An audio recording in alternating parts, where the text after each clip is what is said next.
Hi, welcome. It's Brian, and this is Guitar Solo Reactions, and today I'm going to look at another top guitarist list. This one being from Guitar World, and I just recently did their top 25 rock guitar players and talked about that one, and today we are going to do their top 10 metal guitar players. What prompted this whole thing, of course, was the Rolling Stone Top 250. I did a video there. I'll put that link in the description. But I was amazed when I first looked at that how I didn't agree with basically 90% of it, if not more. A lot of players I knew by name, but I couldn't really talk to because I don't know them. There's a lot of blues players, older blues players, that I just don't really listen to a lot of blues. And there was a lot of young players, some that I knew that didn't really deserve to be on that list, and some I just didn't know, period. So I thought it'd be fun to do something that's a little more guitar player centric. With that said, we are going to do the guitar player top 10 metal guitar players, and we're going to start with honorable mentions. With honorable mentions, a lot of these are pretty good, some are not to me. And to be honest, on the spot, I probably would kind of draw a blank on some of this. So it's great to have someone else's list that you can kind of critique and kind of go from there. I've definitely done lists on the channel, and I would be happy to do it again once I get that kind of enough kind of pull where people watch it and all of that. So anyway, on the honorable mention for best metal players are the two guitar players from Meshuggah, which is Fredrik Thorendal and then Martin Hagstrom. Great band, great players. Not my thing, but I definitely enjoy their playing. They're the most incredible technicians, an incredible band. Brent Hinds and Bill Kellner from Mastodon, incredible players. I love Mastodon. Their last record, incredible. Jim Root and Mick Thompson, great players. Slipknot. I can't say I listen to a lot of Slipknot, but I definitely appreciate what they do. Here's an interesting one. Michael Ackerfeld and Fredrik Atkinson from Opeth. And they are definitely a great band. I love how they went from kind of a blackened thrash death metal band, kind of more death metal, I guess. And then now they're super progressive. And I love a lot of the records. I kind of just recently went back and listened to them. Love those guys. Great players. Devin Townsend, he's around a lot. I think he's probably great. It just never really resonated with me. Wes Borland, no. Ace Frehley, nope. Nuno Betancourt, he should probably be higher on this list, but I wouldn't consider him a metal player. I consider him a rock player. So on my previous video that you'll see first, I would definitely put him in my top 50 players. He doesn't need to be on here. The last honorable mentions are Jeff Henneman and Kerry King from Slayer. I guess. I don't know. I mean, I'm not a huge Slayer fan. I like extreme music, but anyway. The next being top 10 or number 10, it's two players. That happens a couple times on this list, I think, is Glenn Tipton and KK Downing. KK Downing, great player, definitely sufficient enough for the band. Glenn Tipton, on the other hand, was an incredible player that I'm glad he's on this list. He just an incredible soloist, not necessarily early on, but as they kind of went through the 80s, just incredibly cool playing, really great solos. So I love Glenn. I've seen Judas Priest quite a few times. Richie Faulkner is an incredible player as well, but I think there's just something Glenn has, because he's coming up through the 70s and he's developed into this kind of different player that was really, really unique. So love Glenn. Next is Sinister Gates. Those guys are technically amazing. I don't listen to the band, to be honest, but I've tried, and there's just kind of that pop element or something to it, or there's something about it that just never made me want to listen to more. But Avenged Sevenfold, I mean, it's a heavy band, and I'm sure I could change my mind with listening to a few of it. So, great players. Not in my top 10. Adrian Smith, I definitely love his playing with Iron Maiden.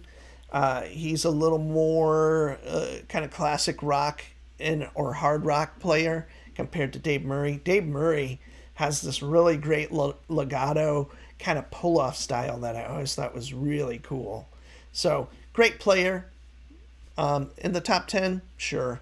I mean, at this point, I would put Randy Rhoads in here. I put him on my kind of other list in my top 10 kind of rock players, but push to shove, I would definitely say Randy Rhoads should be on here. Zakk Wylde, definitely. If we're talking about heavy metal players, he would be in my top 10 most any day.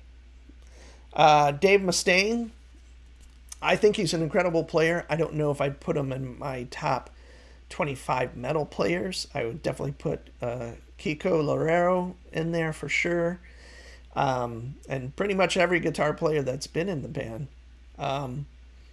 as far as the kind of the lead guitar player. But Dave's an incredible lead player. I mean, I when he does stuff, it's not as technical as a Kiko Loureiro or whatever, but I mean, he's got a lot of heart when he plays for sure, and I love when he solos.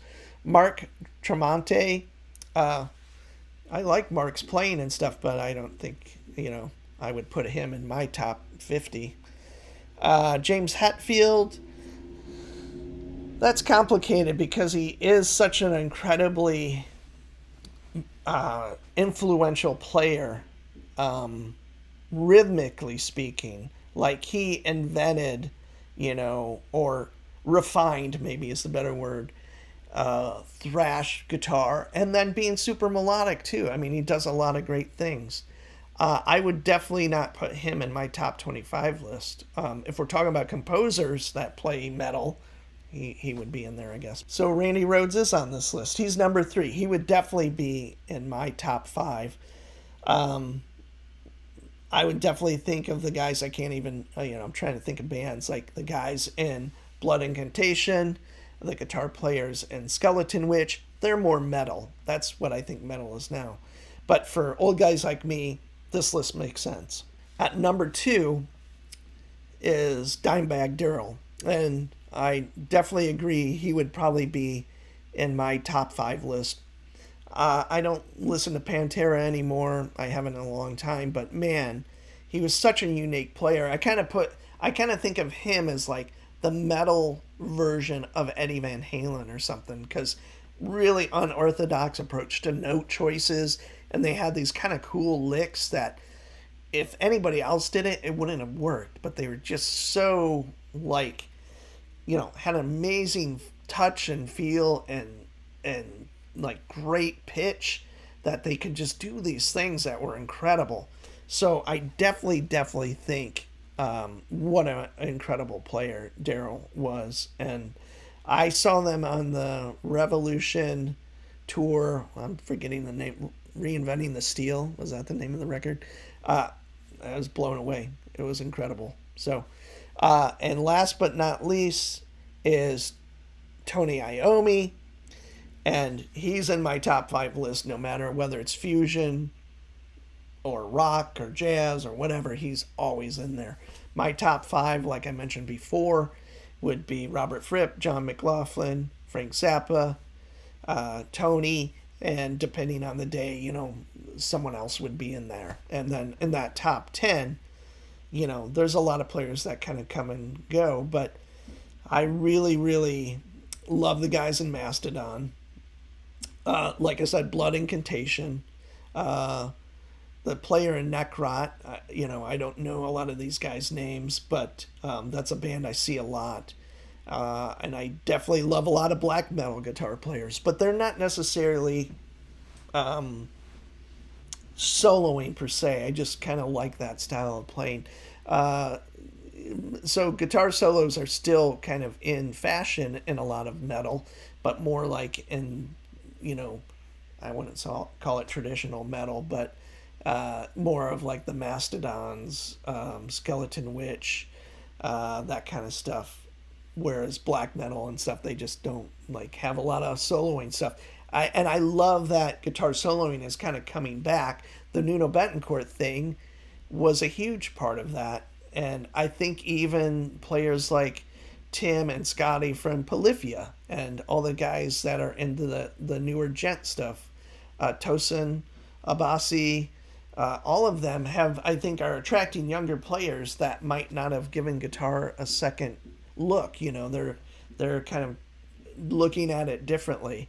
So I really, really love a lot of new players because they bring other people that, you know, maybe they wouldn't even think of playing guitar, you know, and now they're playing guitar or giving it a shot. So that just makes it better for everybody. If there's that many people that love music and specifically guitar driven music that go out and want to have an open mind, that's the thing, is like having an open mind to all sorts of different players. And, you know, whether it's David Torn for me or Raul Bjorkenheim, Gary Lucas from the Captain Beefheart band, Morris Tepper, Mark Rebo, players like that, that's a whole nother thing I listen to. So those players might be on a more generic list. Maybe not generic, but multi-genre list. A lot of those kind of players would definitely be in my top 100. So, hey, what are your top 10 metal guitar players, and what is on your list? Because I would love to see it, because we didn't talk about Michael Schenker. We didn't talk about, I'm trying to think, Alex Lifeson. I think Alex Lifeson was on this list. Maybe it got skipped over. That might be on the rock list. So I think that might have got skipped over. But Alex Lifeson would definitely be on that list on the rock side. So feel free to put down whatever you like. I'd love to see what your top fives are and kind of start a dialogue. That would be really fun. Because when you're doing this, you're kind of thinking off the cuff, or at least I do. And you might not be thinking of some of those players that you'd be like, oh yeah, that's the kind of thing that, you know, that's the player I wanted to mention but forgot. So it's always that case when you do this kind of thing. But I appreciate if you watched this far. Thank you. And please chime in. And thanks for hanging out with me. All right. Bye.